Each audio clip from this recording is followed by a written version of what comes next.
Dear students, നമ്മൾ interest on ഡ്രോയിങ്സിൻ്റെ ഭാഗത്ത് നിന്നുള്ള പ്രസൻറ്റേഷൻസ് എല്ലാം അവസാനിപ്പിച്ചു. ആ ഒരു പോർഷൻ നമ്മൾ കവർ ചെയ്ത് കഴിഞ്ഞു. ഇനി അടുത്ത് നമുക്ക് എടുക്കാനുള്ള topic guarantee of profit to the partner എന്നുള്ളതാണ്. അതായത് ഒരു പാർട്ട്ണർക്ക് മിനിമം ഇത്ര എമൗണ്ട് പ്രോഫിറ്റിൻ്റെ ഷെയർ കൊടുക്കാം എന്ന് ഗ്യാരണ്ടി ചെയ്യുന്നത് എങ്ങനെയാണ് എന്നുള്ളതാണ് നമുക്കിനി നോക്കാനുള്ളത്. ഇനി ഒരു ടോപ്പിക്കും കൂടിയാണ് ഈ ചാപ്റ്ററിൽ അവശേഷിക്കുന്നുള്ളൂ. അത് പാസ്റ്റ് അഡ്ജസ്റ്റ്മെൻറ്റ് എന്ന് പറയുന്നതാണ്. നമുക്കതിന് മുൻപേ ഉള്ള ഈ ഒരു ടോപ്പിക്ക് കവർ ചെയ്തിട്ട് അടുത്തതിലേക്ക് പോകാം. നമുക്ക് നോക്കാം എന്താണ് guarantee of profit to the partner എന്നുള്ളത്. Sometimes a partner is admitted into the firm with a guarantee of certain minimum amount by way of his share of profits of the firm. എന്താ പറഞ്ഞിരിക്കുന്നത്? ചില സമയത്ത് പുതിയൊരു പാർട്ട്ണറെ നമുക്ക് admit ചെയ്യേണ്ടതായിട്ട് വരാം. അങ്ങനെ അഡ്മിറ്റ് ചെയ്യുമ്പോൾ അവർക്ക് നമ്മൾ എന്ത് കൊടുക്കുന്നു? A certain minimum amount guarantee കൊടുക്കുന്നു by way of his share of profit. അതായത് പുതിയൊരാളെ നമ്മൾ എന്തിനാണ് അഡ്മിറ്റ് ചെയ്യേണ്ടി വരുന്നത്? ഉള്ള ആളുകളെ വെച്ച് ഫേം നടത്തിക്കൊണ്ടു പോകാൻ പറ്റാത്ത സിറ്റുവേഷൻ വരുമ്പോൾ, അല്ലേ? നമുക്ക് കൂടുതൽ ക്യാപിറ്റൽ ആവശ്യമായിട്ട് വരുമ്പോൾ, അല്ലെങ്കിൽ മറ്റെന്തെങ്കിലും പ്രശ്നങ്ങൾ ഉള്ളപ്പോഴാണ് നമുക്ക് പുതിയൊരാളെ പറ്റി ചിന്തിക്കേണ്ടി വരുന്നത്. അങ്ങനെ നമ്മളൊരാളെ അഡ്മിറ്റ് ചെയ്യാൻ തീരുമാനിച്ചു, അയാളെ അഡ്മിറ്റ് ചെയ്യുകയാണ്. പക്ഷെ അയാളൊരു പറയാണ്, അയാളൊരു കണ്ടീഷൻ പറയാണ്, എനിക്ക് ഇത്ര എമൗണ്ട് എങ്കിലും മിനിമം പ്രോഫിറ്റ് ഷെയർ കിട്ടിയാൽ മാത്രമേ ഞാൻ വരികയുള്ളൂ എന്ന് പറയുകയാണ് എങ്കിൽ അത് ചിലപ്പോൾ സമ്മതിച്ചു കൊടുക്കേണ്ടതായിട്ട് വരും. അതാണ് എന്ത്? Guarantee of certain minimum amount by way of share of profit to the new partner. അങ്ങനെ കൊടുക്കുന്ന ആ ഗ്യാരണ്ടി, അതാണ് ഗ്യാരണ്ടി ഓഫ് പ്രോഫിറ്റ് എന്ന് പറയുന്നത്. Such assurance may be given by all the old partners in a certain ratio or by any of the old partners individually to the new partner. ഇങ്ങനെയുള്ള assurance എങ്ങനെയൊക്കെ കൊടുക്കാൻ പറ്റും? പഴയ എല്ലാ പാർട്ട്നേഴ്സും കൂടി ഒരുമിച്ച് അവരുടെ പഴയ റേഷ്യോയിൽ ഷെയർ ചെയ്ത് കൊടുക്കാം, അല്ലെങ്കിൽ ഒരു പ്രത്യേക റേഷ്യോ പറഞ്ഞ ആ റേഷ്യോയിൽ ഷെയർ ചെയ്ത് കൊടുക്കാം എന്ന് പറയുന്ന ഒരു അവസ്ഥ ചിലപ്പോൾ ഉണ്ടാകാം. അല്ലെങ്കിൽ ഒരാൾ തന്നെ ഈ ഒരു ഗ്യാരണ്ടി ഏറ്റെടുക്കുന്ന അവസ്ഥയും ഉണ്ടാകാം. അതായത് ഇപ്പം ഞാൻ ഓൾറെഡി ആ ഒരു ഓർഗനൈസേഷനിൽ 2 പാർട്ട്നേഴ്സ് ഉണ്ട്, എയും ബിയും. സി എന്ന് പറയുന്ന പുതിയൊരു പാർട്ട്ണറെ നമ്മൾ അഡ്മിറ്റ് ചെയ്യാൻ തീരുമാനിച്ചു. സി പറയാണ്, എനിക്ക് minimum 40,000 rupees share of profit വേണം എന്ന് പറയാണ്. അപ്പോൾ അയാൾക്ക് 40,000 റുപ്പീസ് അവിടെ ഷെയർ ഓഫ് പ്രോഫിറ്റ് ഉണ്ടായില്ല, 30,000 റുപ്പീസേ ഉണ്ടായുള്ളൂ എങ്കിൽ അവിടെ ഒരു 10,000ൻ്റെ കുറവുണ്ടല്ലോ. അത് നമ്മൾ ഗ്യാരണ്ടി ചെയ്തതാണ്, അല്ലേ? ആ 10,000 അല്ലെങ്കിൽ ആ കുറവുള്ള എമൗണ്ട് 2 രീതിയിൽ ഷെയർ ചെയ്യാം. ഒന്നുകിൽ പഴയ പാർട്ട്നേഴ്സ്, അതായത് എ ബി എന്ന് പറയുന്ന 2 പാർട്ട്നേഴ്സും കൂടി അവരുടെ ഓൾഡ് പ്രോഫിറ്റ് ഷെയറിംഗ് റേഷ്യോയിലോ അല്ലെങ്കിൽ മറ്റേതെങ്കിലും എഗ്രീഡ് റേഷ്യോയിലോ അത് ഷെയർ ചെയ്ത് കൊടുക്കാം, ഈ 10,000 രൂപ എന്നുള്ളത്. അതല്ലെങ്കിൽ എ എന്ന് പറയുന്ന ആളുടെ ആവശ്യമായിട്ടാണ് പുതിയൊരാളെ കൊണ്ടുവന്നത് എങ്കിൽ എ പറയും, എന്ത്, ഞാൻ കൊടുത്തോളാം ഈ എമൗണ്ട് മുഴുവൻ. അങ്ങനെ ആർക്കെങ്കിലും ഒരാൾക്ക് വേണമെങ്കിൽ അങ്ങനെയും കൊടുക്കാം. അതാണ് അവിടെ പറഞ്ഞിരിക്കുന്നത്. എന്താണ്? Such assurance may be given by all the old partners. എല്ലാ ഓൾഡ് പാർട്ട്നേഴ്സും കൂടി ഒരുമിച്ചും അങ്ങനെയുള്ള അഷ്വറൻസ് കൊടുക്കാം. Or by any of the old partners, അല്ലെങ്കിൽ പഴയ പാർട്ട്നേഴ്സിൽ ഏതെങ്കിലും ഒരാൾ ആ ഒരു ഗ്യാരണ്ടി എമൗണ്ട് ഏറ്റെടുക്കാം. ക്ലിയർ ആയോ എന്താ പറഞ്ഞെന്നുള്ളത്? ഒന്നുമില്ല, പുതിയൊരു പാർട്ട്ണറെ അഡ്മിറ്റ് ചെയ്യുമ്പോൾ ആ പാർട്ട്ണർക്ക് നമ്മൾ കൊടുക്കുന്ന ഒരു ഓഫർ, അല്ലെങ്കിൽ അയാൾ വെക്കുന്ന ഒരു കണ്ടീഷൻ, മിനിമം ഇത്ര എമൗണ്ട് പ്രോഫിറ്റ് ഷെയർ എനിക്ക് കിട്ടിയിരിക്കണം എന്നുള്ളത്. അങ്ങനെ നമുക്ക് ഉറപ്പൊന്നും പറയാൻ പറ്റില്ല ഓർഗനൈസേഷൻ്റെ കാര്യത്തിൽ, അല്ലേ? അപ്പം മറ്റ് പാർട്ട്നേഴ്സിനൊക്കെ കിട്ടണത് ഡിവൈഡ് ചെയ്യാനേ വകുപ്പുള്ളൂ. ഇയാൾ പറയണേ എനിക്ക് ഇത്ര കിട്ടിയാലേ ഞാൻ ക്യാപിറ്റൽ കോൺട്രിബ്യൂട്ട് ചെയ്യുള്ളൂ എന്ന് പറഞ്ഞാൽ നമുക്ക് സമ്മതിച്ചു കൊടുക്കേണ്ടതായിട്ട് വരാം. ഇനി അയാളോട് എഗ്രി ചെയ്ത എമൗണ്ട് നമുക്ക് കൊടുക്കാൻ സാധിച്ചില്ല, ഒരു വർഷം അതിനുള്ള പ്രോഫിറ്റ് ഉണ്ടായില്ലെങ്കിൽ പഴയ പാർട്ട്നേഴ്സ് ഷെയർ ചെയ്ത് കൊടുക്കേണ്ടി വരും. അല്ലെങ്കിൽ പഴയതിൽ ഏതെങ്കിലും ഒരാൾ എഗ്രി ചെയ്തിട്ടുണ്ടാവും ഞാൻ കൊടുത്തോളാം എന്ന്, അയാൾ ആ മുഴുവൻ എമൗണ്ടും കൊടുക്കേണ്ടതായിട്ട് വരും. ഇത്രയാണ് പറഞ്ഞത്. The minimum guaranteed amount shall be paid to such new partner when his share of profit as per the profit sharing ratio is less than the guaranteed amount. എപ്പോഴാണ് ഈ മിനിമം എമൗണ്ട് കൊടുക്കേണ്ടി വരുന്നത്? ആ വർഷത്തെ പ്രോഫിറ്റ് ഡിവൈഡ് ചെയ്തിട്ട്. നമ്മൾ നേരത്തെ പറഞ്ഞ എക്സാമ്പിളിൽ 40,000 രൂപയായിരുന്നു ഗ്യാരണ്ടി പ്രോഫിറ്റ്, അല്ലേ? 30,000 ഉണ്ടായുള്ളൂ പ്രോഫിറ്റ് എന്നുണ്ടെങ്കിൽ എന്ത് ചെയ്യേണ്ടി വരും? 10,000 ഇവർ ഷെയർ ചെയ്ത് കൊടുക്കേണ്ടതായിട്ട് വരും. ഇനിയിപ്പോൾ സപ്പോസ് അത് ഷെയർ ചെയ്തപ്പോൾ സി എന്ന് പറയുന്ന പുതിയ പാർട്ട്ണർക്ക് 50,000 രൂപ പ്രോഫിറ്റ് കിട്ടിയെന്ന് വിചാരിക്കുക. അയാളോട് ഗ്യാരണ്ടി ചെയ്ത എമൗണ്ട് എത്രയാണ്? 40,000 ആണ് അല്ലേ? അപ്പം അവിടെ അയാൾക്ക് എത്ര എമൗണ്ട് കിട്ടാൻ യോഗ്യതയുണ്ട്? 50,000 കിട്ടാൻ യോഗ്യതയുണ്ട്. ഇവിടെ പറയുന്നത് എന്താണ്? മിനിമം ഇത്ര എമൗണ്ട് എങ്കിലും വേണം. അതിലും കൂടുതൽ കിട്ടിയാൽ അത് അയാൾക്കുള്ളതാണ്. കുറവാണെങ്കിൽ അത് ആര് ഡിവൈഡ് ചെയ്ത് കൊടുക്കണം? ഓൾഡ് പാർട്ട്നേഴ്സ് ഡിവൈഡ് ചെയ്ത് കൊടുക്കണം. അതാണ് ഇവിടെ പറഞ്ഞിട്ടുള്ളത്. ക്ലിയർ ആയിട്ടുണ്ടാവുമെന്ന് വിചാരിക്കുന്നു. അപ്പോൾ നമുക്കൊരു ഇല്ലസ്ട്രേഷനിലേക്ക് പോകാം. Madhulika and Rakshita, who are partners in a firm sharing profit in the ratio of 2:3, decided to admit Kanishka into their firm, giving her the guarantee of a minimum of rupees 25,000 as her share in firm's profits. എന്താ പറഞ്ഞിരിക്കുന്നത്? മധുലിക എന്ന് പറയുന്ന പാർട്ട്ണറും രക്ഷിത എന്ന് പറയുന്ന പാർട്ട്നേഴ്സും അവരുടെ ആയിരുന്നു partnership firm. അവർ profit share ചെയ്തിരുന്നത് 2:3 എന്ന് പറയുന്ന റേഷ്യോയിലായിരുന്നു. അവരാരെ അഡ്മിറ്റ് ചെയ്യാൻ തീരുമാനിച്ചു? കനിഷ്കയെ അഡ്മിറ്റ് ചെയ്യാൻ തീരുമാനിച്ചു. എന്നിട്ട് അവൾക്ക് ഒരു ഗ്യാരണ്ടി എമൗണ്ട് കൊടുത്തു. എന്താണ്? മിനിമം 25,000 രൂപ നിനക്ക് എല്ലാ വർഷവും പ്രോഫിറ്റ് ആയിട്ട് തരാം. The firm earned a profit of rupees 1,20,000 during the year. 1,20,000 രൂപയാണ് ആ വർഷം ഫേമിലുണ്ടായ profit. And the agreed profit sharing ratio between the partners is decided as 2:3:1. അതായത് ഈ 1,20,000 പുതിയ ആള് വന്നപ്പോൾ, പഴയ റേഷ്യോ 2:3 ആയിരുന്നു, കാരണം അവിടെ ആകെ 2 ആളെ ഉണ്ടായിരുന്നുള്ളൂ. ഇവിടെ മൂന്നാമത്തെ ഒരാൾ വന്നപ്പോൾ പുതിയ റേഷ്യോ എന്തായിട്ട് മാറി? 2:3:1 എന്നായിട്ട് മാറി. അപ്പൊ ആദ്യം നമുക്ക് അറിയേണ്ടത് ഈ കനിഷ്കയ്ക്ക് എത്ര രൂപ പ്രോഫിറ്റിന്റെ ഷെയർ ഉണ്ട് എന്നുള്ളതാണ്. കനിഷ്കയ്ക്ക് 25,000 അതിൽ കൂടുതലോ ഉണ്ടെങ്കിൽ നമുക്ക് വിഷയമില്ല, നേരെ ആ എമൗണ്ട് അങ്ങോട്ട് കൊടുത്താൽ മതി. അതിൽ കുറവാണോ എന്നുള്ളതാണ് ആദ്യം അറിയേണ്ടത്, അല്ലെ? അപ്പൊ നമുക്ക് ആദ്യം എന്ത് ചെയ്യാം? പ്രോഫിറ്റ് ഒന്ന് ഷെയർ ചെയ്യാം. ഇവിടെ പ്രോഫിറ്റ് എന്ന് പറയുന്നത് എത്ര രൂപയാണ്? 1,20,000 രൂപയാണ്. അത് ഷെയർ ചെയ്യുന്ന റേഷ്യോ എത്രയാണ്? 2:3:1 ആണ്. അതായത് മധുലികയ്ക്ക് കിട്ടുന്നത് 1,20,000ന്റെ 2/6 ആണ്, അല്ലെ? 2/6. 3, 2, 5, 1, 6. 2/6 ആണ്. രക്ഷിതയ്ക്ക് കിട്ടുന്നത് 1,20,000ന്റെ 3/6 ആണ്. ഇനി കനിഷ്കയ്ക്ക് കിട്ടുന്നതോ 1,20,000ന്റെ 1/6 ആണ്. അപ്പൊ അത് നമുക്ക് നോക്കി നോക്കാം.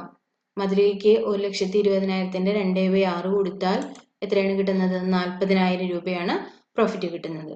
ഇനി രക്ഷിതയ്ക്കാണെങ്കിലോ 1,20,000ന്റെ 3/6 കൊടുത്തു കഴിഞ്ഞാൽ 60,000 രൂപയാണ് പ്രോഫിറ്റ്. ഇനി കനിഷ്കയ്ക്കുള്ള പ്രോഫിറ്റ് എത്രയാണ് നോക്കാം. 1,20,000ന്റെ 1/6 എത്രയാണ് കിട്ടുന്നത്? 20,000 രൂപ. എത്ര രൂപ കൊടുക്കാം എന്നാണ് നമ്മൾ എഗ്രി ചെയ്തത്? 25,000 രൂപ. അപ്പൊ 5,000 രൂപ ഇവിടെ എന്തുണ്ട്? കുറവുണ്ട്. ശരിയല്ലേ?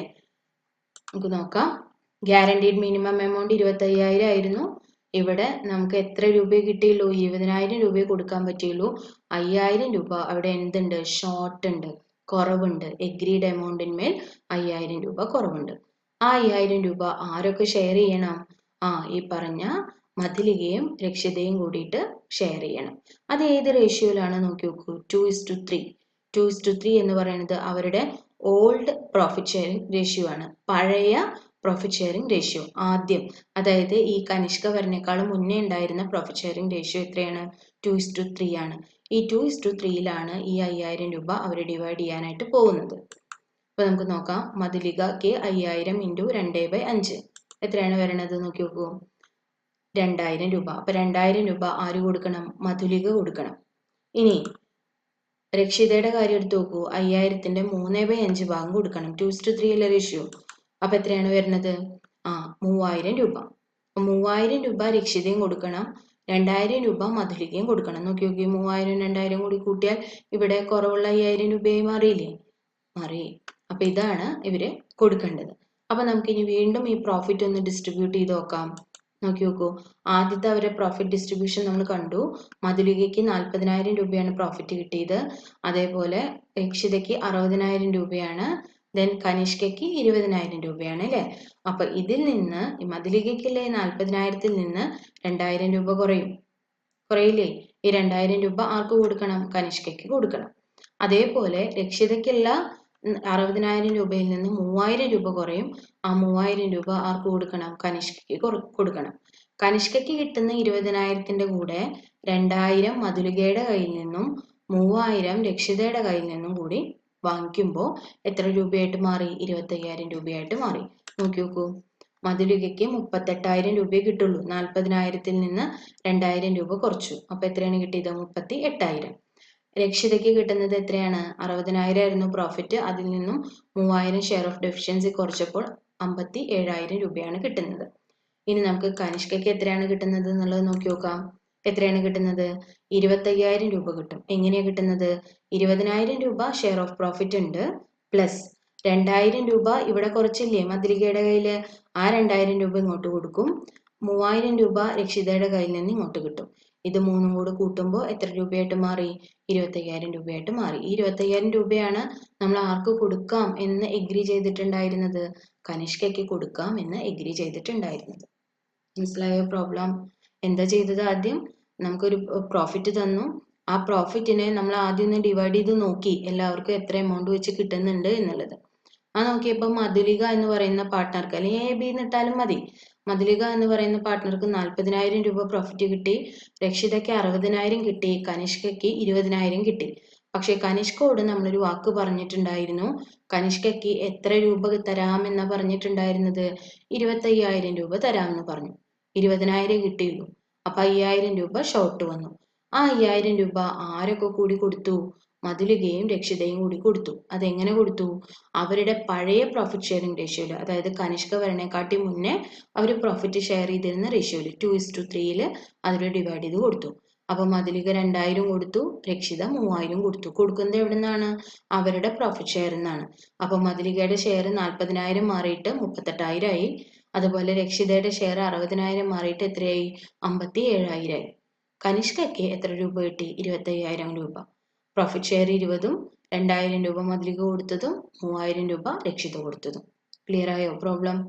ഇങ്ങനെയാണ് നമ്മൾ എന്ത് ചെയ്യുന്നത്? ഒരു പാർട്ട്ണർക്ക് പ്രോഫിറ്റ് ഗ്യാരണ്ടി ചെയ്യുന്നത്.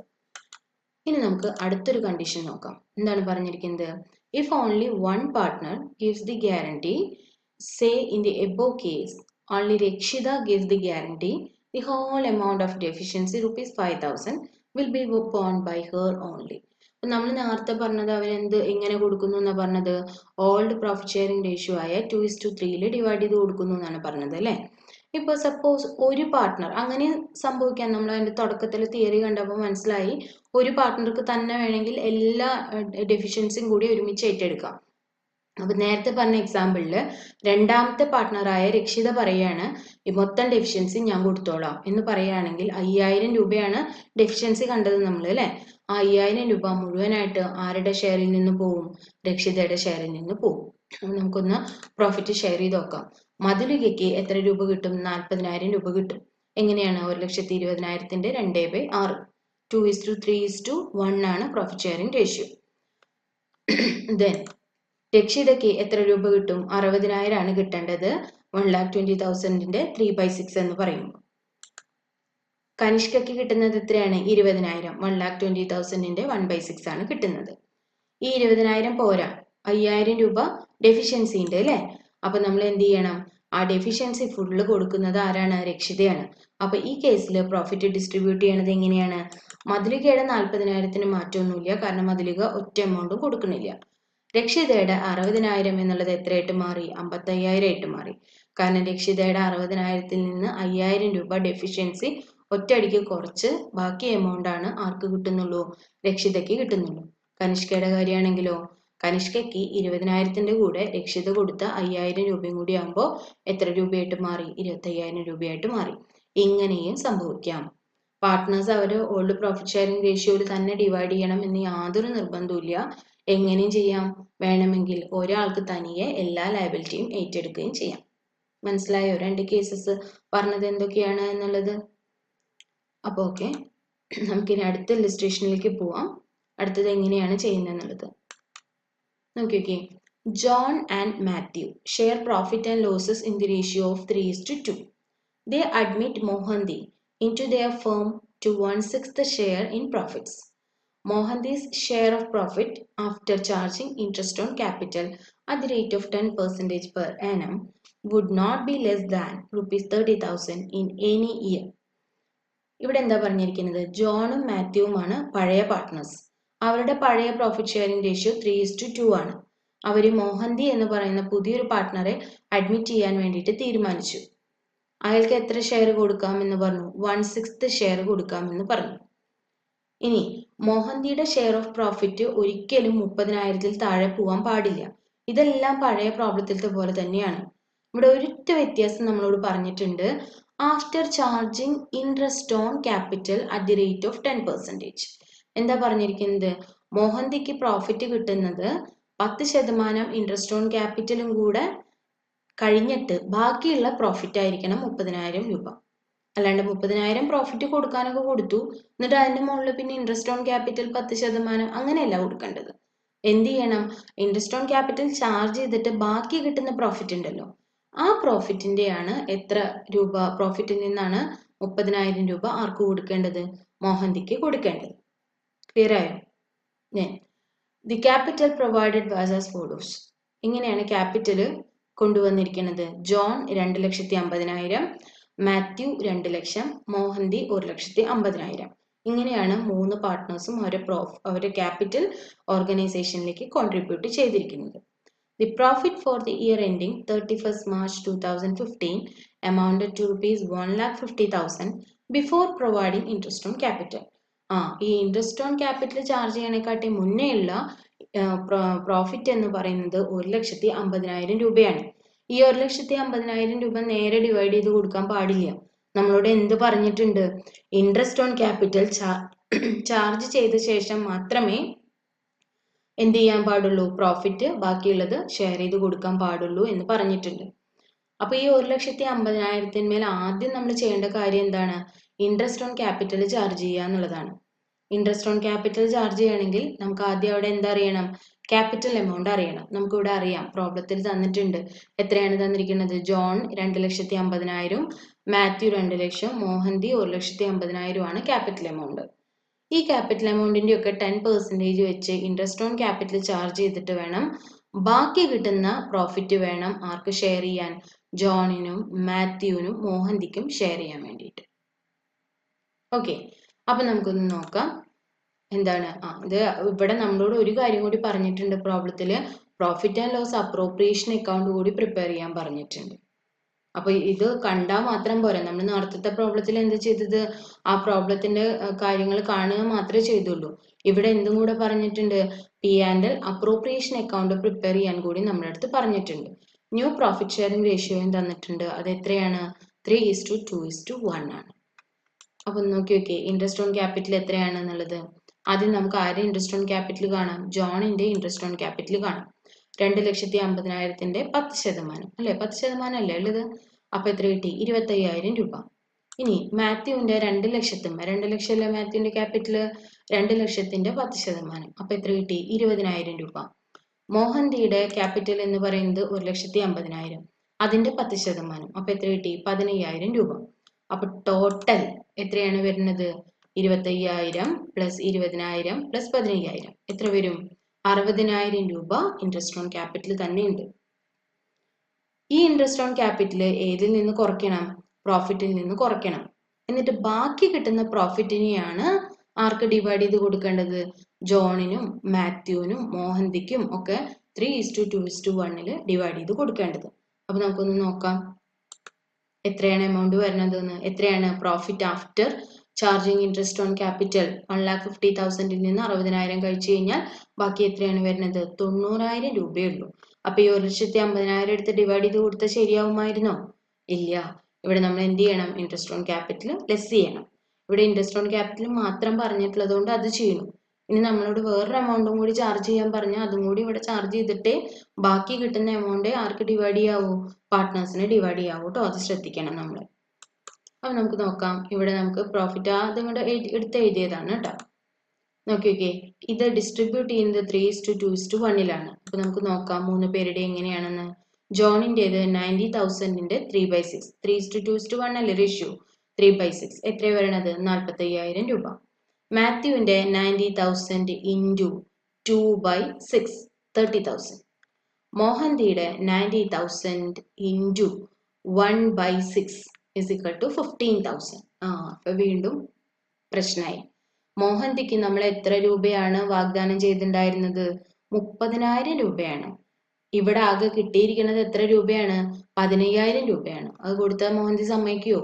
സമ്മതിക്കില്ല അല്ലെ? 15,000 അല്ല, നമ്മൾ എത്ര കൊടുക്കാന്നാണ് വാക്ക് പറഞ്ഞിട്ടുള്ളത്? 30,000 കൊടുക്കാമെന്നാണ് വാക്ക് പറഞ്ഞിട്ടുള്ളത്. അപ്പൊ നമുക്ക് നോക്കാം. ഇഗ്രീഡ് എമൗണ്ട് 30,000 ആണ്. അപ്പൊ എത്ര രൂപ ഡെഫിഷ്യൻസി ഉണ്ട്? 30,000 നിന്ന് കിട്ടിയ 15,000 കുറച്ച് ബാക്കി 15,000 രൂപയും കൂടി ആർക്ക് കൊടുക്കണം? മോഹന്തിക്ക് കൊടുക്കണം. ക്ലിയർ അല്ലേ? നമുക്ക് നോക്കാം. This shall be borne by the guaranteeing partners John and Matthew in their profit sharing ratio. പഴയ പ്രോഫിറ്റ് ഷെയറിംഗ് റേഷ്യോയിലാണ് ഈ ജോണും മാത്യുവും അത് ഡിവൈഡ് ചെയ്യുന്നത്. ആ പ്രോഫിറ്റ് ഷെയറിംഗ് റേഷ്യോ എത്രയാണ്?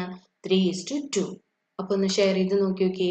ജോണിന്റെ ഷെയർ ഓഫ് ഡെഫിഷ്യൻസി 15,000 ഇൻറ്റു 3/5 എത്ര കിട്ടുന്നത്?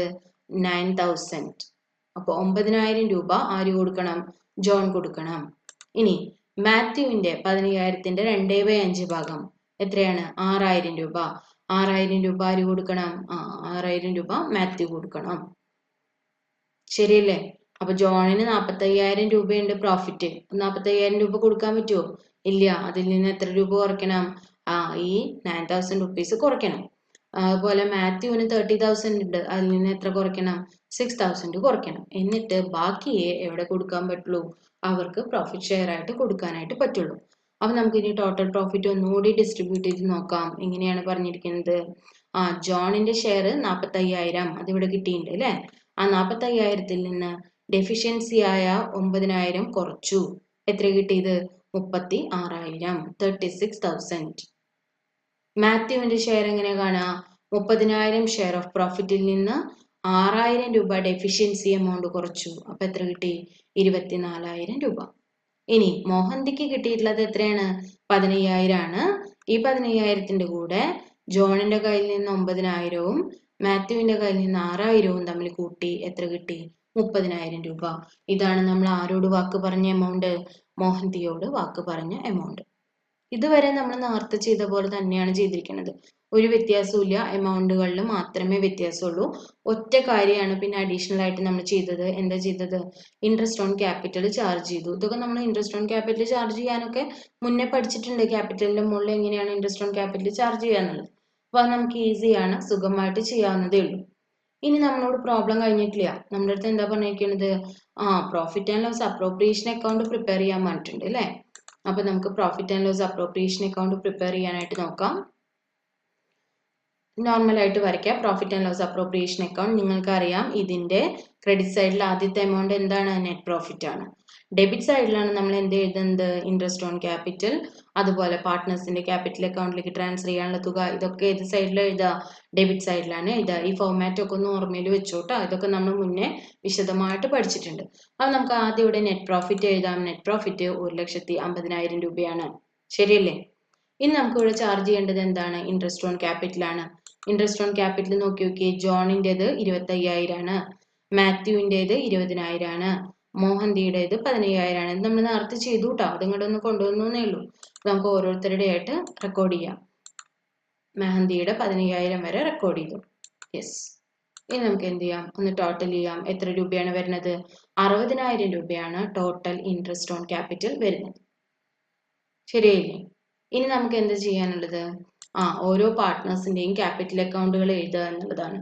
ക്യാപിറ്റൽ അക്കൗണ്ട് എഴുതുമ്പോൾ അവരുടെ പ്രോഫിറ്റ് ഷെയറിംഗ് നിന്നും എന്ത് ലെസ് ചെയ്യണം? അവര് മോഹന്തിക്ക് കൊടുക്കാമെന്നേറ്റ തുക കുറയ്ക്കണം. മോഹന്തിയുടെ ക്യാപിറ്റൽ അക്കൗണ്ട് എഴുതുമ്പോൾ എന്ത് ചെയ്യണം? മറ്റു 2 പേരിൽ നിന്ന് കിട്ടുന്ന എമൗണ്ട് അതിന്റെ കൂടെ കൂട്ടി എഴുതണം. അപ്പൊ നമുക്ക് നോക്കാം. ക്യാപിറ്റൽ അക്കൗണ്ട് ആണ് ചെയ്യേണ്ടത്. അപ്പൊ ഇവിടെ നമുക്ക് നോക്കി നോക്കിയേ. എത്രയാണ് ഷെയർ ഓഫ് പ്രോഫിറ്റ്? 45,000 ആണ് അല്ലെ? ജോണിൻ്റെത് 45,000 ആണ്. അപ്പൊ 45,000 എന്നുള്ളത് എഴുതി. ഇനി ഡെഫിഷ്യൻസി എമൗണ്ട് എത്രയാണെന്നുള്ളത് നമുക്ക് നോക്കാം. ജോണിന്റെ ഷെയർ ഓഫ് ഡെഫിഷ്യൻസി വരുന്നത് 9,000 ആണ്. അപ്പൊ അതിൽ നിന്ന് ലെസ് ചെയ്യാം. ലെസ് ചെയ്ത ബാലൻസ് എത്ര കിട്ടും? 36,000 രൂപ. ഇനി മാത്യുവിന്റെ ക്യാപിറ്റൽ അക്കൗണ്ട് ചെയ്യാം. ഷെയർ ഓഫ് പ്രോഫിറ്റ് 30,000 ആണ്. അത് റെക്കോർഡ് ചെയ്തു. മാത്യുവിന്റെ ഷെയർ ഇൻ ഡെഫിഷ്യൻസി എത്ര രൂപയാണ്? 6,000 രൂപയാണ്. അപ്പോൾ 30,000ത്തിൽ നിന്നും 6,000 കുറച്ചാൽ എത്ര കിട്ടും? 24,000 രൂപ കിട്ടും. ശരിയല്ലേ? ഇനി മോഹന്തിയുടെ എമൗണ്ട് എത്രയാണ്? 15,000 ആണ്. മോഹന്തീസ് ക്യാപിറ്റൽ അക്കൗണ്ടിലെ എമൗണ്ട് വരുന്നത് 15,000 ആണ്. ഇനി ആരിൽ നിന്നൊക്കെയുള്ള ഷെയർ കിട്ടും? ജോണിൽ നിന്നുള്ള 9,000 രൂപയും അതേപോലെ മാത്യുവിൽ നിന്നുള്ള 6,000 രൂപയും അത് രണ്ടും കൂടി എന്ത് ചെയ്യണം? ആഡ് ചെയ്യണം. അപ്പൊ എത്രയാണ് നമുക്ക് കിട്ടുന്നത്? 30,000 രൂപ. ഇനി നമ്മൾ നോക്കി നോക്കിയേ, ഈ നെറ്റ് പ്രോഫിറ്റ് ആകെ നമ്മൾ എന്ത് ചെയ്തു? ഡിസ്ട്രിബ്യൂട്ട് ചെയ്ത് കൊടുത്തു. 1,50,000 നെറ്റ് പ്രോഫിറ്റ് ഉണ്ടായിരുന്നത് 1,50,000 തന്നെയാണ് ഈ ഭാഗത്ത് നമുക്ക് കിട്ടുന്ന എമൗണ്ട്. ശരിയല്ലേ? അപ്പൊ ഇതാണ് എന്ത് പറയുന്നത്? പ്രോഫിറ്റ് ആൻഡ് ലോസ് അപ്രോപ്രിയേഷൻ അക്കൗണ്ടിന്റെ ടോട്ടൽ എന്ന് പറയുന്നത്.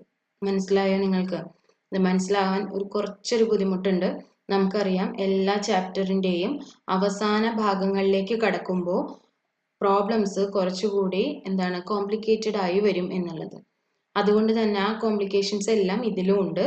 അതുകൊണ്ട് ഈ വീഡിയോ നിങ്ങൾ റിപ്പീറ്റ് ചെയ്ത് കണ്ടിട്ട് മനസ്സിലാക്കുക. ദെൻ നോട്ട് എഴുതി വെക്കുക. എന്നിട്ട് അതൊന്ന് ചെയ്ത് നോക്കുക. ദെൻ എന്നിട്ട് വീണ്ടും ഒന്നുകൂടെ വീഡിയോ കണ്ടു നോക്കുക. അങ്ങനെയൊക്കെയാണ് മനസ്സിലാക്കി എടുക്കാൻ പറ്റുള്ളൂ. പറയാവുന്നതിന്റെ മാക്സിമം ഈ കാര്യത്തിൽ പറഞ്ഞു തന്നിട്ടുണ്ട് കേട്ടോ. അപ്പോൾ ഓക്കെ, താങ്ക് യു.